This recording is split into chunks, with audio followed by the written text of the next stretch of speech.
எந்த ஒரு கொள்கை பிடிப்பும் இல்லாமல் பவர் எங்கெல்லாம் இருக்கோ அங்கெல்லாம் தாவி ஓடுறதுல இவருக்கு நிகர் இவரே தான் உறவுகளே, வேறு யாருமே கிடையாது.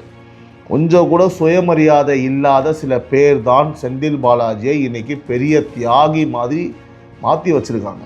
போன தடவை அவர் ஜெயிலுக்கு போயிட்டு ரிலீஸ் ஆகி வந்தப்போ திமுகவோட சீனியர் தலைவர்கள் எம்பிகள்லாம் மொத்தமாக கூட்டமாக அவரை பார்க்க போனாங்க இல்லையா, ஏதோ சுதந்திர போராட்டத்தில் ஜெயிலுக்கு போயிட்டு வந்த மாதிரி மேடைக்கு மேலே அவரை பற்றி புகழ்ந்து பேசினாங்க.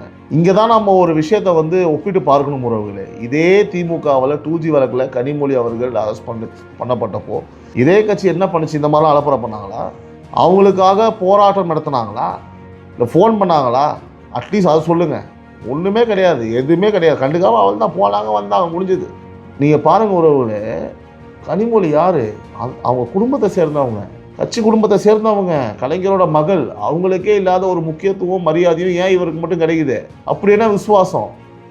இல்லை அப்படி என்ன சீக்ரெட்டை அவர் தனக்குள்ளே வச்சுருக்காரு சொல்லுங்கள்? கோடிக்கணக்கான ரூபாய் பணம் கைமாறிய விவகாரத்தில் அந்த பணம் யாரையெல்லாம் போய் சேர்ந்திருக்கிற ரகசியம் இவருக்கு தெரியும். அதனால தான் இவரை பார்த்திங்கன்னா தட்டி கொடுத்து தியாகி பட்டம் கட்டி வாயை திறத்த விடவே கூடாதுன்னு பத்திரமா பார்த்துக்கிறாங்க.